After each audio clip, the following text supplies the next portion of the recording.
जब यदु ने राजा याच का बुढ़ापा लेने से साफ इनकार कर दिया तो राजा ने सोचा क्या करे। बहुत दिनों के बाद फिर उनसे रहा नहीं गया तो अब उन्होंने अपने दूसरे पुत्र जिसका नाम तुरवसु था, तुरवसु को अपने पास बुलाया। तुरवसु राजा के पास आया। उसने अपने पिता को सादर प्रणाम किया और कहा, पिताजी आपने मुझे क्यों याद किया, बताइए मैं आपकी क्या सेवा करूं। राजा ने कहा, बेटा कहूँ एक बात मैं तुमसे,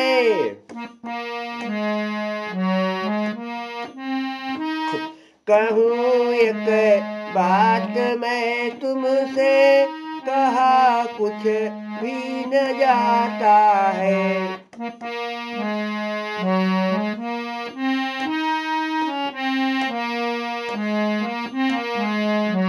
कहूँ एक बात मैं तुमसे, कहा कुछ भी न जाता है।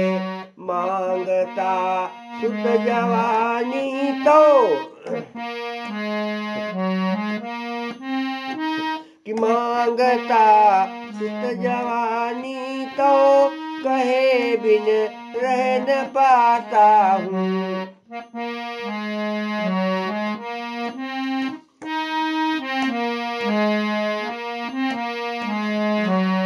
राजा ने तुरवसु से कहा, बेटा मैं चाहता हूँ कि कुछ समय के लिए तुम मुझे अपनी जवानी दे दो और उसके बदले में मेरा बुढ़ापा ले लो। जैसे ही तुरवसु ने अपने पिता के मुख से यह बात सुनी, वो बेचारा बड़ा परेशान हो गया, आश्चर्यचकित हो गया और उसने कहा कि हे पिताजी, हाय पिताजी ये क्या मांगा,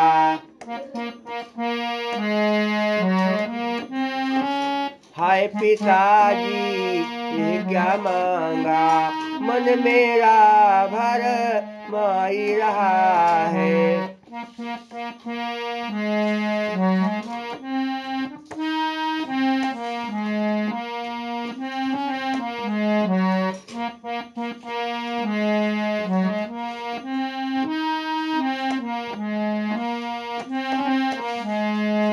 हाय पिताजी ये क्या मांगा, मन मेरा भर माई रहा है। देखकर जवानी बदलूं बुढ़ापा,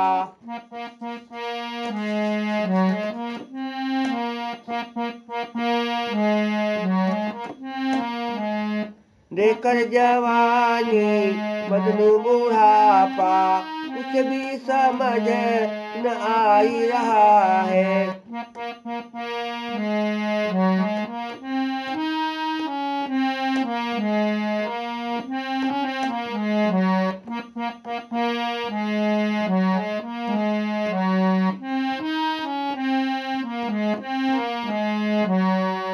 अरे पिताजी अब क्या बताएं। अरे बूढ़े हुए तुम असमय पिताजी, बूढ़े हुए तुम असमय पिताजी, इसका गम अब मुझको भी है।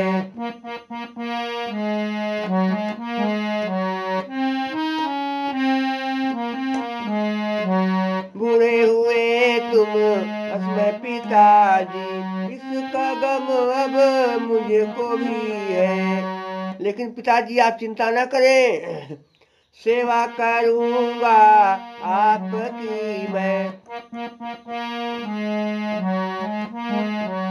सेवा करूँगा आपकी मैं। विधन खेल दिखाई रहा है, हाय पिताजी ये क्या मांगा, मन मेरा भर माई रहा है।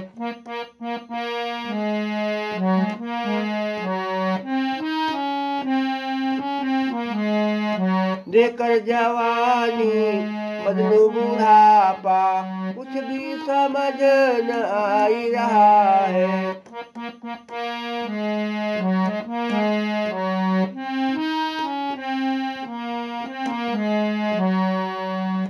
हे पिताजी, अब मैं क्या बताऊं? इच्छा पूरी कर न सकूंगा, इच्छा पूरी कर न सकूंगा, इसका मुझको खेद बड़ा है।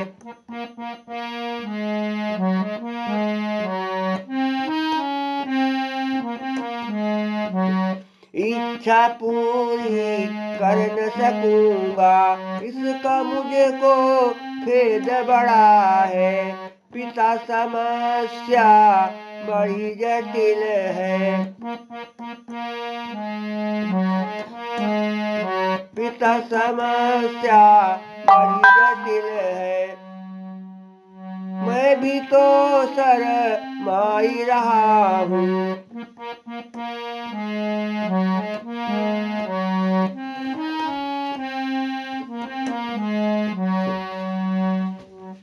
हाय पिताजी, ये क्या मांगा?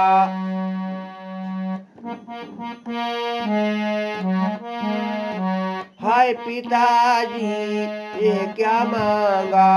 मन मेरा भर माई रहा है, देकर जवानी बदलू बुढ़ापा, मैं ये कुछ भी समझ न आई रहा है।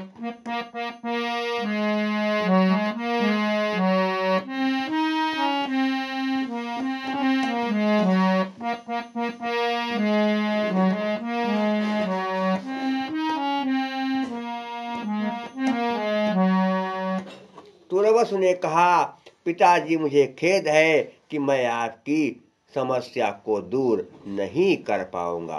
राजा ने कहा, ठीक है बेटा, तुम जा सकते हो।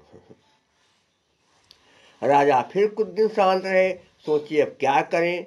लेकिन उन्होंने जवानी में जो सुख भोगा था, जो आनंद उठाया था, उसको भूल नहीं पा रहे थे। सोचा, जब मैं जवानी मांग ही रहा हूं तो अब मैं देवयानी के तीसरे पुत्र, जिसका नाम अनु है, उसे मैं अपने पास बुलाऊं, देखें वो क्या कहता है। राजा ने तुरंत देवयानी के तीसरे पुत्र अनु को अपने पास में बुलाया। अनु राजा के पास आया, उसने अपने पिता को सादर प्रणाम किया। राजा ने कहा, बेटा, मैंने तुम्हें क्यों बुलाया है, तुम्हें पता है? अनु कहने लगा, हे पिताजी, मुझे सब पता लग गया है, आपने मुझे क्यों बुलाया है, मैं जानता हूं। तो राजा ने कहा, तुम्हारा क्या विचार है बेटा? अनु ने कहा, पिताजी, आप इतने विलासी हैं कि आपकी विलासिता कम नहीं हो रही है। आपको आपकी विलासिता के कारण ही मेरे नाना ने असमय में बूढ़ा बना दिया, ये भी मैं जानता हूं। इसलिए हे पिताजी, अब जो हो गया अब उसको आप निपटाइए, अब कुछ होने वाला नहीं है, अब तो भगवान का ही सहारा है।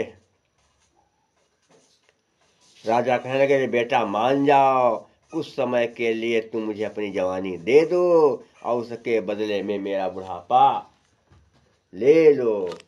अनु को राजा याद के ऊपर गुस्सा आ गया और उसने कहा, हे पिताजी। अनु अपने पिता राजा याद से कहने लगा कि हे पिताजी, अरे काहे पिता श्री बौराने, जब जवानी गई चली।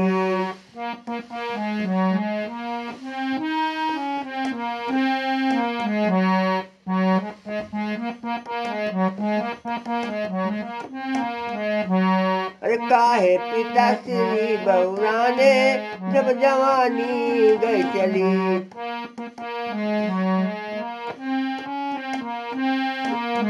अरे जब जवानी गई चली, कि जब जवानी गई चली, काहे पिता श्री बहुराने जब जवानी गई चली।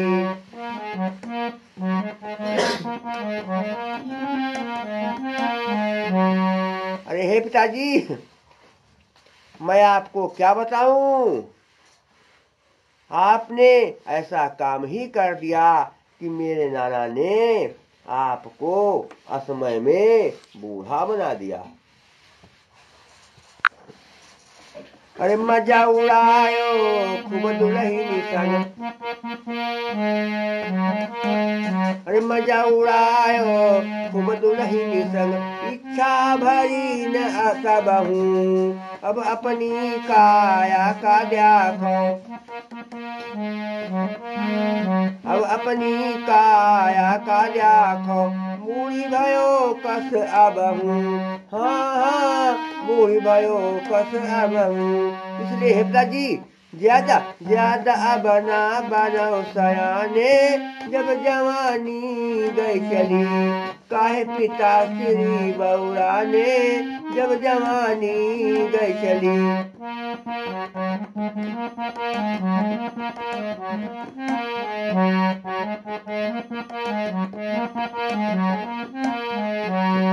इसलिए हे पिताजी, मैं आपको एक सलाह दे रहा हूं कि आप क्या करिए, क्योंकि अब बुढ़ापा तो आ ही गया है, कि राजपाट सब छोड़ छाड़ी गए, कि राजपाट सब छोड़ छाड़ी गए, जंगल करो पयाना।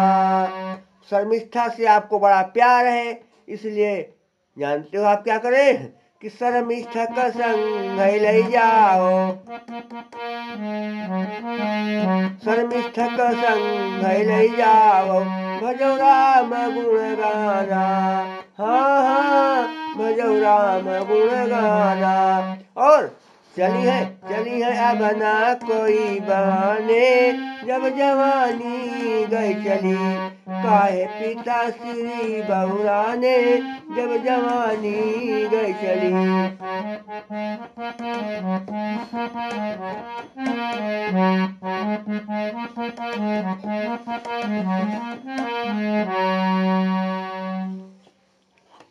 राजा ने अंश से कहा, तुझ जैसे नालायक लड़के को जन्म दे करके मानो मैंने बहुत बड़ा अपराध कर दिया है। मैं तेरी शकल नहीं देखना चाहता हूँ, तू मेरी निगाह से तुरंत हट जा, यहाँ से दूर चला जा। राजा के ऐसा कहने पर अनु वहां से चला गया। अब राजा बहुत दिनों तक शांत रहे, लेकिन उनके हृदय में विलासिता विराजमान थी। जो सुख भोगे थे वो सब उन्हें याद आ रहे थे, सोच रहे थे कैसा हो गया, मेरे साथ सब क्या हो रहा है।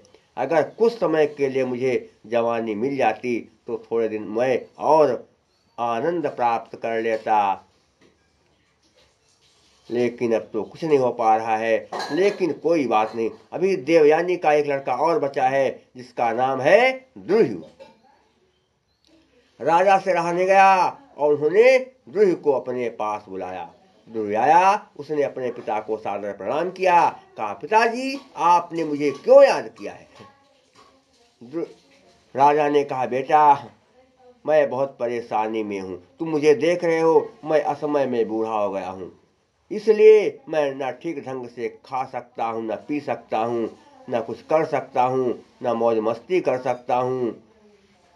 अब बताओ मैं क्या करूँ, मैं महा दुखी हूँ। बेटा मैं तुमसे कुछ कहना चाहता हूँ, क्या तुम मेरी बात मानोगे। द्रुहि ने कहा पिताजी आप कहिए। राजा ने कहा ऐसे नहीं, पहले तुम मुझसे वादा करो कि जो मैं कहूँगा उसको तुम करोगे। द्रुहि ने कहा पिताजी देखिए, पहले से मैं वादा तो नहीं कर सकता, पता नहीं आप क्या मांग लें और मैं उसे पूरा ही न कर पाऊँ, इसलिए है पिताजी आप पहले अपनी समस्या बताइए, मैं आपकी समस्या दूर करने का पूरा प्रयास करूँगा। राजा ने कहा बेटा ये वादा नहीं कर सकते हो तो सुनो फिर मैं बता रहा हूँ। द्रुहि ने कहा बताइए पिताजी। राजा ने कहा बेटा मैं चाहता हूँ कि कुछ समय के लिए तुम मुझे अपनी जवानी सौंप दो और उसके बदले में मेरा बुढ़ापा ले लो और बूढ़े बन जाओ। इसके बाद जब मैं कुछ वर्षों तक आनंद भोग लूँगा, मज़ा प्राप्त कर लूँगा, तब तुमको मैं तुम्हारी जवानी लौटा दूँगा। द्रुहि अपने पिता से कहने लगा कि हे पिताजी, आपने क्या कहा? अरे बुढ़ापा संसार का सबसे बड़ा अभिशाप है। कोई भी व्यक्ति बूढ़ा नहीं होना चाहता, सभी चाहते हैं कि हम जिंदगी भर हमेशा जवान बने रहें। द्रुहि अपने पिता राजा यास से कहने लगा कि हे पिताजी, द्रुहि अपने पिता राजा यास से कहने लगे हे पिताजी, संसार में कोई भी प्राणी किसी का बुढ़ापा लेकर के उसके बदले में उसे अपनी जवानी देने के लिए तैयार नहीं होगा, क्योंकि सारा मजा जवानी में मिलता है और सारी समस्याएं बुढ़ापा में आती हैं। हे पिताजी, मैं क्या करूं? अरे बुढ़ापा बुढ़ापा बड़ा दुखदाई, काम कोई न आई। बुढ़ापा बड़ा दुखदाई, काम कोई न आई।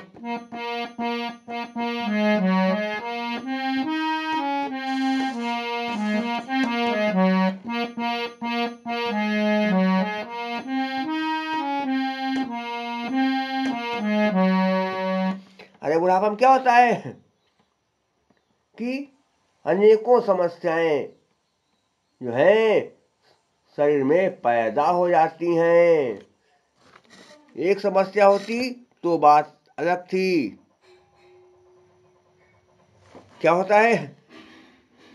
कान न सुने, बात नहीं बूझे। कान न सुने, बात नहीं बूझे। आँख न परे, देखाई काम कोई न आई। बुढ़ापा बड़ा दुखदाई, काम कोई न आई।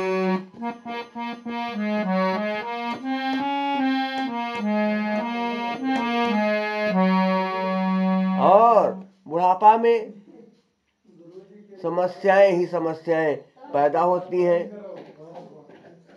क्या किया जाए? अरे परे परे खटिया पर सभी हो, परे परे खटिया पर सभी हो। हाल बुरा हो जाई, काम कोई न आई। बुढ़ापा बड़ा दुखदाई, काम कोई न आई।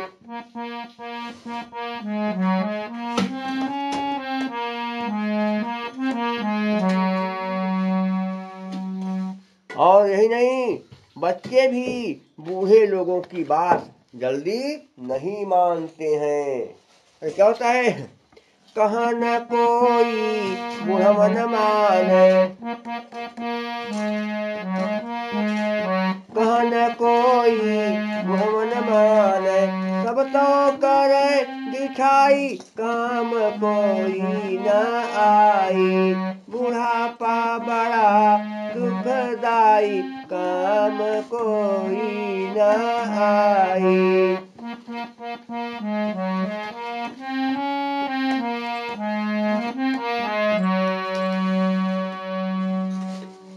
इसलिए हे पिताजी, सारा मजा जवानी माँ है, कि सारा मजा जवानी माँ है। कैसे देई गवाई, काम कोई न आई। सारा मजा जवानी माँ है, कैसे देई गवाई, काम कोई न आई। बुढ़ापा बड़ा आई, काम कोई न आई।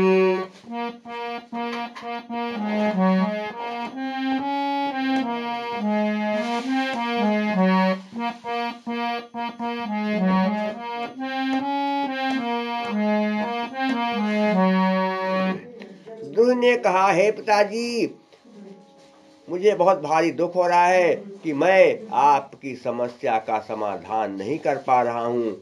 मुझे बहुत खेद है, मैं क्या करूँ। राजा ने कहा, ठीक है बेटा, तुम अब जा सकते हो।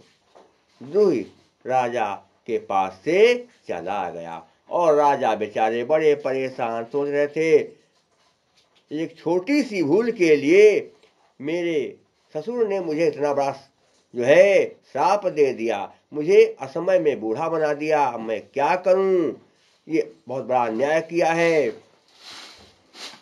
राजा बेचारे बड़े परेशान, न ठीक ढंग से खाते थे न पीते थे और उनको नींद भी नहीं आती थी। शर्मिष्ठा राजा को परेशान देख करके बहुत दुखी हो रही थी, कैसे मैं क्या करूं, राजा को कैसे समझाऊं। लेकिन एक दिन शर्मिष्ठा ने जब महाराज को बहुत परेशान होते हुए देखा तो महाराज याद को समझाती हुई शर्मिष्ठा कहने लगी कि हे पतिदेव, आप परेशान न हो, अब आपकी समस्या दूर हो जाएगी। क्योंकि जब भगवान दुख देते हैं तो दुख के पीछे सुख भी रहता है। जैसे दिन के बाद रात आती है और रात के बाद दिन आता है, वैसे जो दुख आपके ऊपर आया है, ये दुख अब जरूर दूर होगा, ऐसा मुझे विश्वास है। शर्मिष्ठा महाराज याच को समझाने लगी और कहने लगी, महाराज अभी आप निराश न हो। शर्मिष्ठा राजा याच से कहने कि हे महाराज, मेरा बेटा पुरु जो भी, मेरा बेटा पुरु जो भी नहीं इन जैसा है निष्ठुर।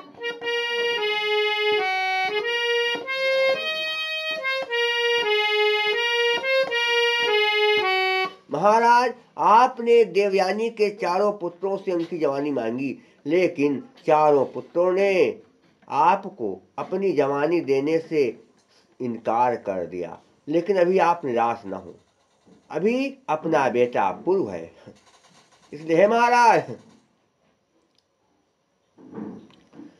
मैं जो बता रही हूं उसे आप मेरे ध्यान से सुने।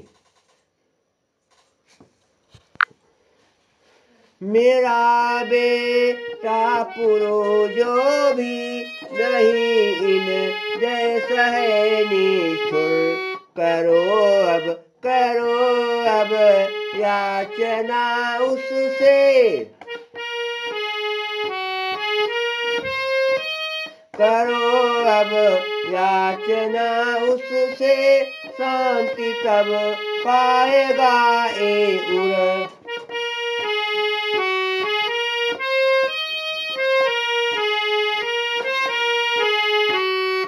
महाराज,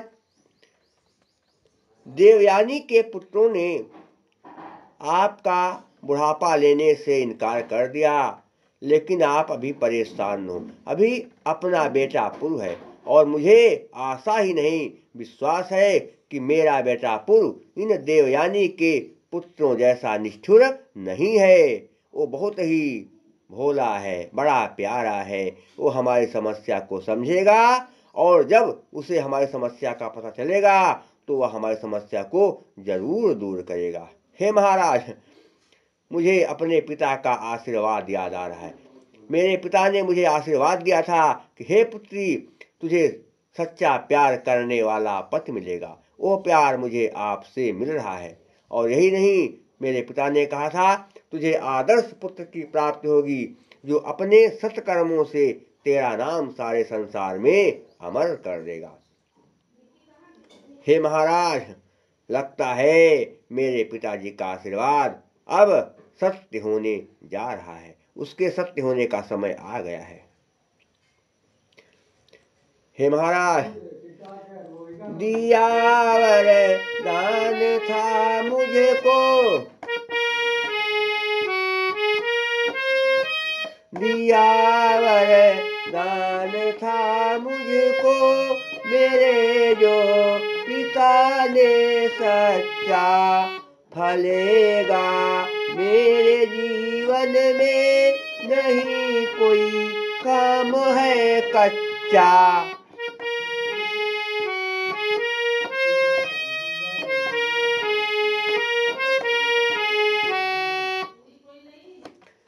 शर्मिष्ठा महाराज याद को समझा ही रही थी कि आप परेशान न हो। उसी समय क्या हुआ, कितना ही समय पुर बेटा आया,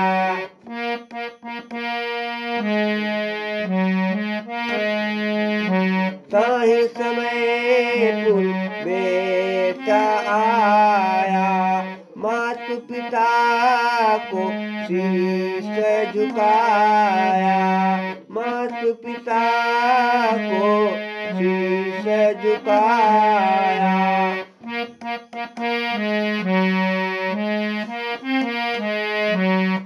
उसी समय शर्मिष्ठा का इकलौता पुत्र पूर्व वहां आ गया। उसने क्या किया कि देखी उदास पिता और माता,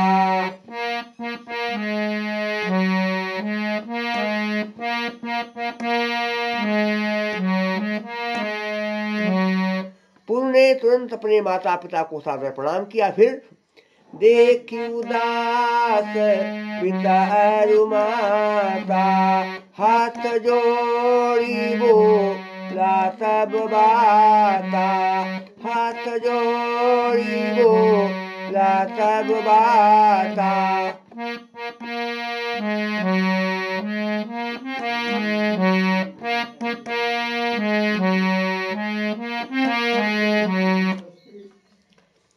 पूर्व ने जब अपने माता पिता को उदास देखा तो अपने माता पिता से कहने लगा कि हे माता जी और हे पिताजी, दुखी हैं आप क्यों दोनों,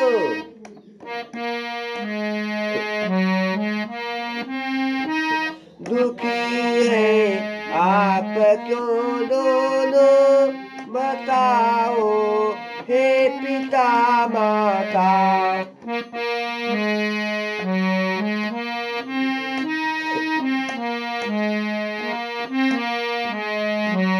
दुखी है आप क्यों दोनों, बताओ हे पिता माता। समस्या क्या विकट आई, कहो सच आपसे नाता।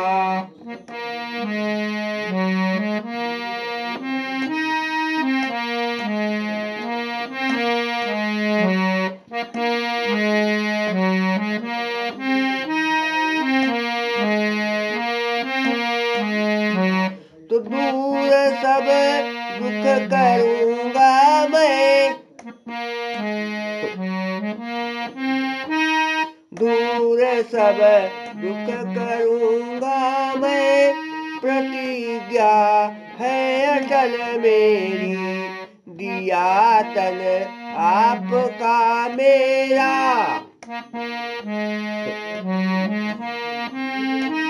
दिया तन आपका मेरा, कहो सच करिए ना देरी।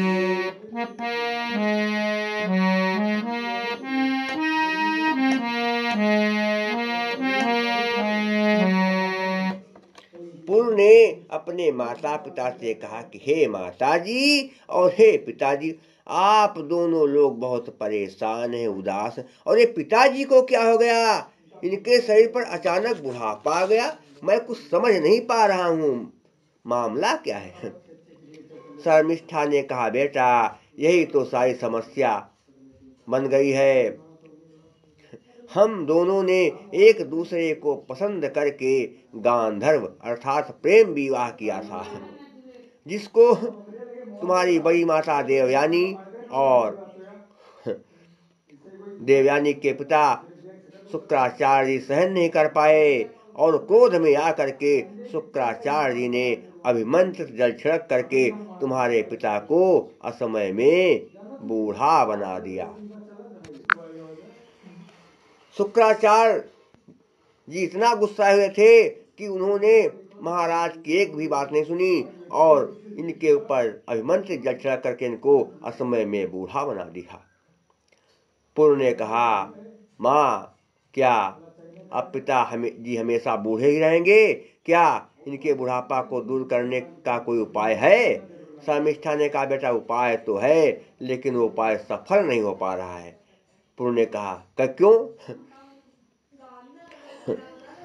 शर्मिष्ठा ने कहा, बेटा जब महाराज बूढ़े हो गए तो उन्होंने शुक्राचार्य जी से विनती किया कि वह अपने श्राप को लौटा लें, बदल दें।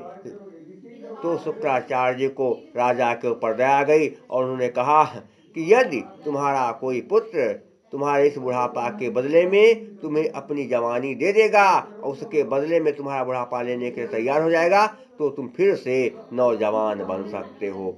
तो महाराज ने देवयानी के चारों पुत्रों से उनकी जवानी मांगी, लेकिन चारों पुत्रों ने महाराज को जवानी देने से साफ इनकार कर दिया। इसीलिए महाराज बहुत परेशान हैं। पूर्व महाराज आपके चरणों में बैठ गया और कहा, पिताजी बताइए मैं क्या करूं, आप बोलिए, आपकी मैं समस्या कैसे दूर करूं। राजा कुछ नहीं बोले, लेकिन पूर्व अपनी बात पर अड़ गया। कहा, पिताजी आपको बताना पड़ेगा, मैं क्या करूं। राजा पूर्व से कहने लगे कि बेटा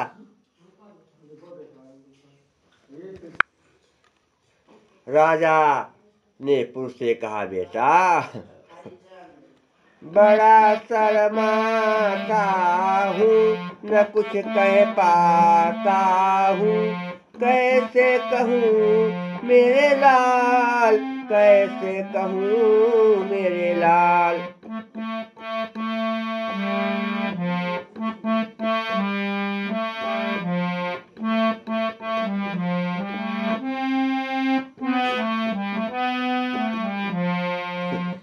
पुर ने कहा, पिताजी पिता न शर्माओ, बात सब सत्य बताओ, वचन न तोड़ेंगे, वचन न तोड़ेंगे।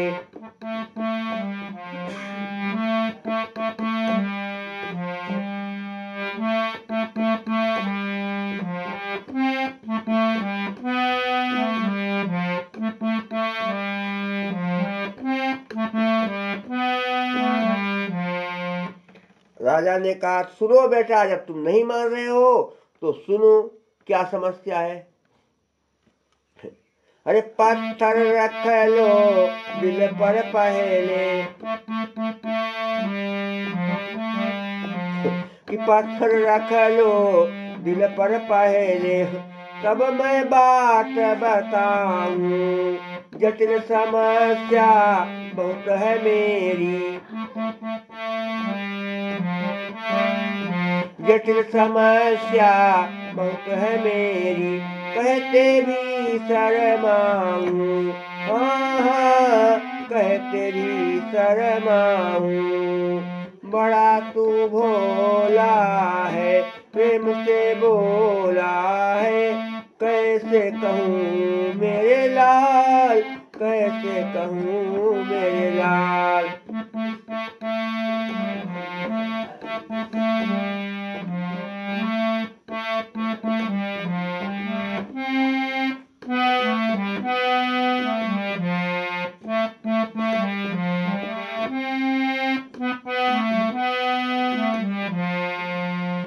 पुर ने कहा, हे पिताजी कि दिया वचन है आपको मैंने, कि दिया वचन है आपको मैंने, पीछे नहीं हटूंगा, मेरे हो जाए चाहे टुकड़े, कि मेरे हो जाए चाहे टुकड़े, इच्छा पूर्ण करूंगा, हाँ इच्छा पूर्ण करूंगा। आप जन्मदाता है, आपसे नाता है, वचन न तोड़ेंगे, वचन न तोड़ेंगे।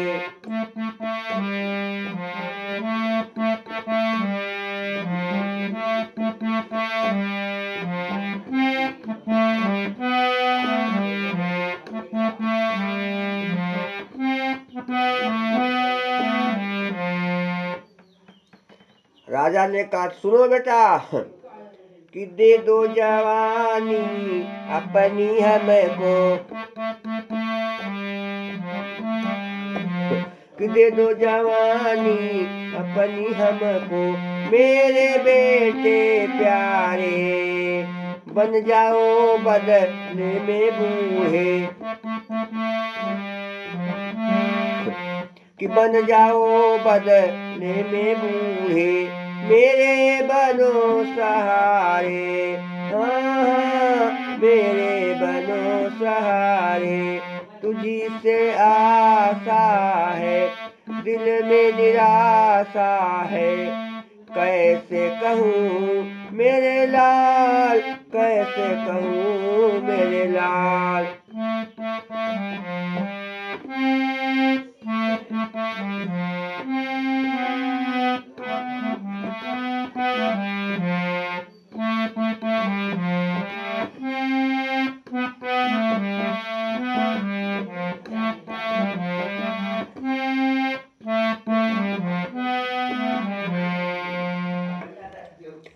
पिता के वचनों को सुन करके पिता वचन सुन पुरु ने किया तुरंत ऐलान, बनूंगा बूढ़ा मैं पिता, करिए सभी विधान। पुरु ने कहा पिताजी मैं आपका बुढ़ापा लेने के लिए और अब उसके बदले में आपको अपनी जवानी देने के लिए पूर्ण रूप से तैयार हूं। आपको जो भी इसमें विधि विधान की आवश्यकता हो उसे आप करवाइए। क्या हुआ कि पुत्र घोषणा सुनी भूपाला,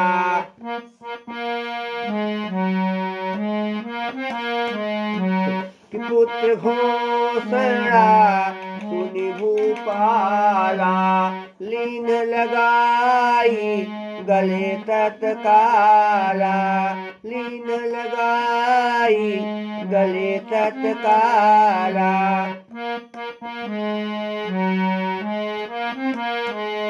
और फिर क्या किया कि शुक्राचार्य को तुरंत बुलाया,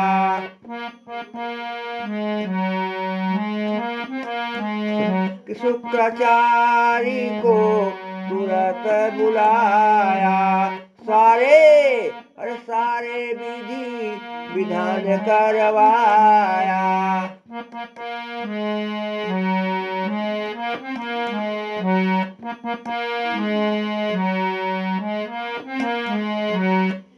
राजा ने तुरंत अपने यहाँ शुक्राचार्य को बुला लिया।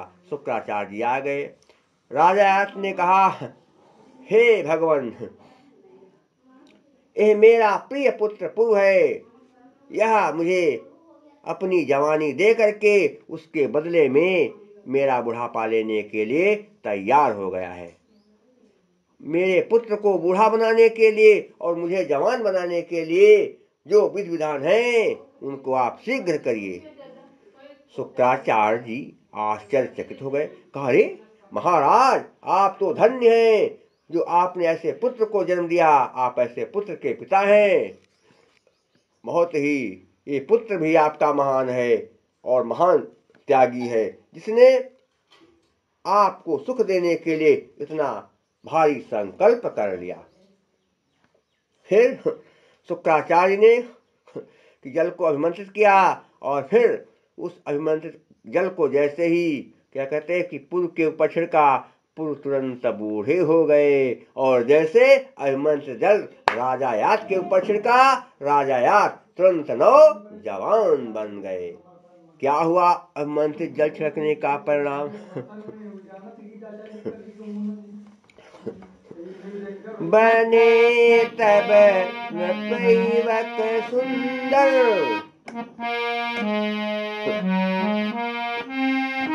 बने तब नृपैवक सुंदर, जवानी तन में है आई।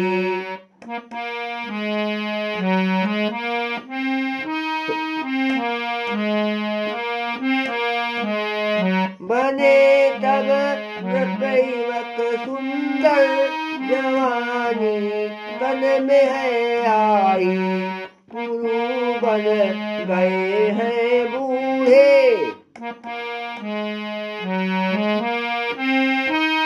पुरु बन गए हैं बूढ़े, सफेदी तन में है छाई।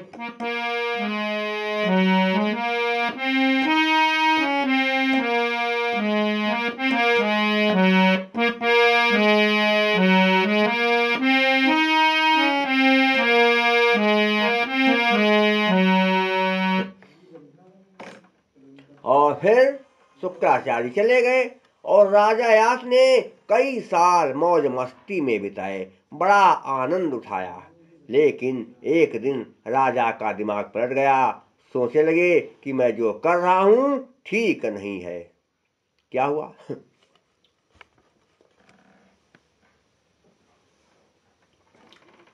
बिताए मजे में बहुदिन, ययाति सत्य रूपाला।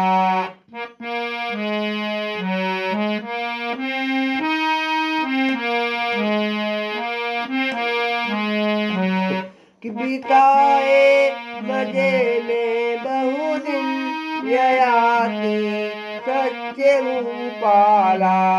और सोचने लगे कि मैं जो कर रहा हूं ठीक नहीं है, मैं अपने पुत्र के साथ बड़ा अन्याय कर रहा हूं।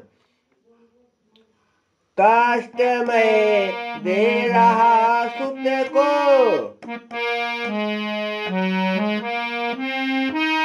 कष्ट में दे रहा सुत को, पिता का धर्म ना पाला।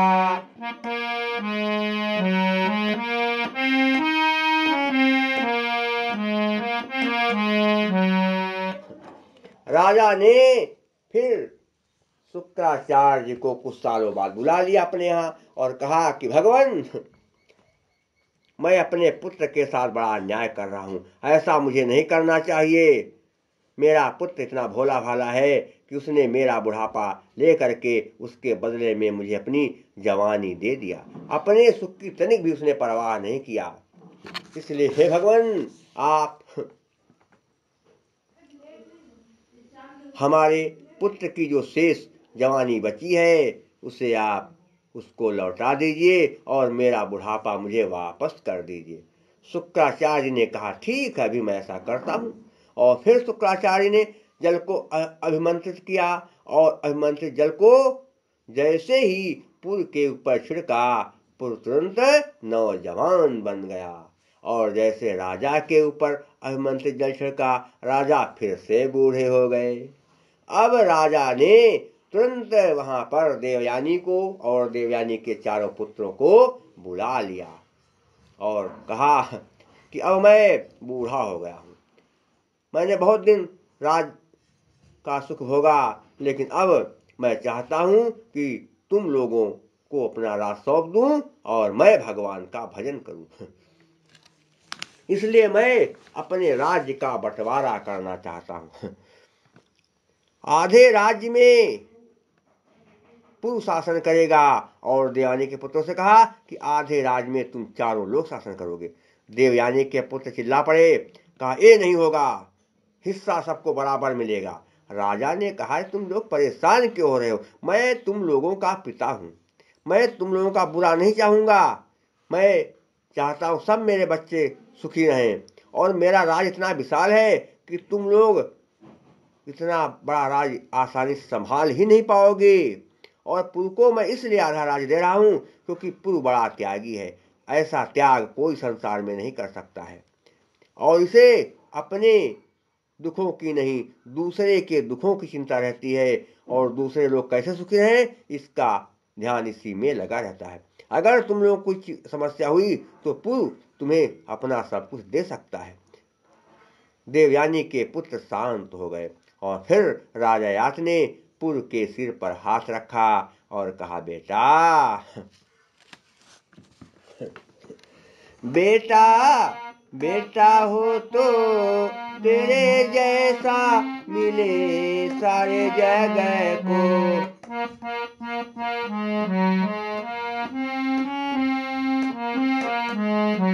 बेटा बेटा हो तो तेरे जैसा मिले सारे जगह को।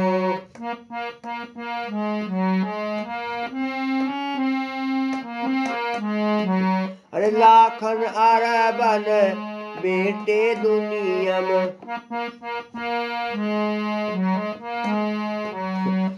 कि लाखन हरबन बेटे दुनिया में, बेटक फर्ज निभाए, लेकिन सब मतलब के साथी, लेकिन सब मतलब के साथी काम कभी ना आए। हाँ हाँ काम कभी ना आए। और बेटा तूने जैसा प्रण किया है ऐसा कोई नहीं करेगा। तूने प्रण कर लिया था कैसा मिले सारे जगह को। बेटा हो तो तेरे जैसा मिले सारे जगह को।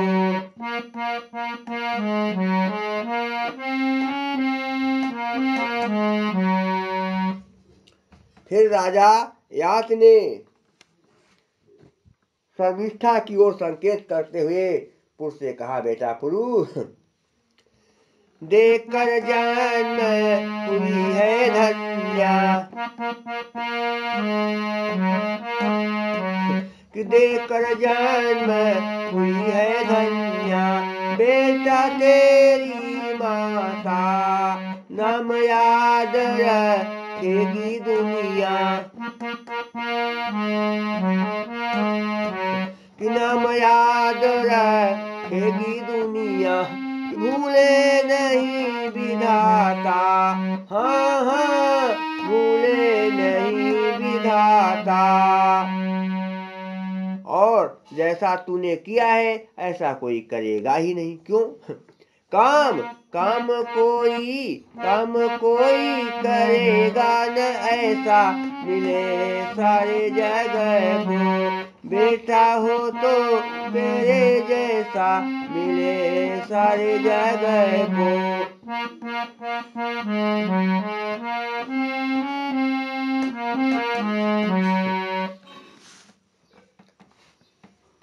आशीर्वाद तुझे मैं देता,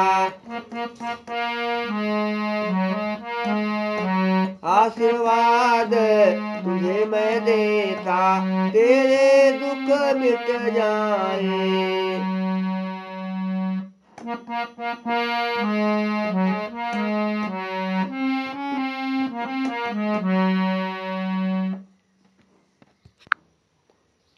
नाम अमर हो इस दुनिया में, नाम अमर हो इस दुनिया में, सब तेरे गुण गाए। हाँ हाँ सब तेरे गुण गाए। और बेटा तू तो बड़ा महान है, तेरे जैसा बेटा मिलता कहाँ, तेरे जैसा बेटा मिलता कहाँ, तेरे जैसा मिले सारे जगह को।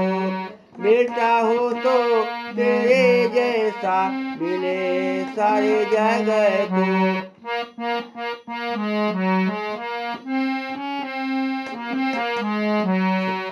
अरे मैं था बड़ा विलासी बेटा,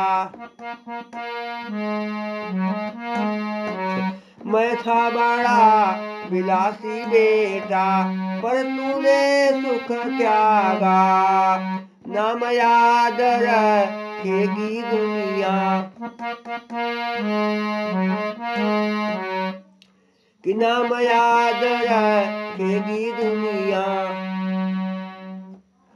तुझे कष्ट में डाल दिया था, तुझे कष्ट में डाल दिया था, मैं हूँ पिता अभागा, हाँ मैं हूँ पिता अभागा। होता प्रतीत सब कुछ न पैसा, मिले सारे जगह को। बेटा हो तो तेरे जैसा मिले सारे जगह को।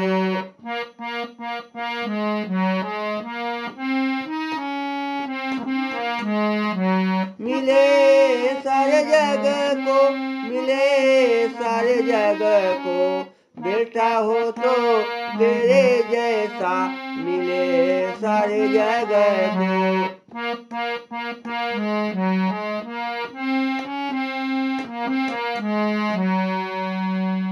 बोलिए शंकर भगवान की जय। इस प्रकार से महाराज यात ने अपने राज्य का बंटवारा अपने पुत्रों में कर दिया और वो शर्मिष्ठा और देवयानी के साथ भगवान का भजन करने लगे और उनके पुत्र राज्य करने लगे। यदि ये कथा आपको अच्छी लगी हो, पसंद आई हो, तो फिर अभी कुछ ही दिन बाद तुरंत मैं गोकर्ण और धुंधुकारी की पावन रोचक रसमय कथा आप लोगों को सुनाऊंगा, जिसे आप YouTube पर सुन सकते हैं। बोलिए शंकर भगवान की जय।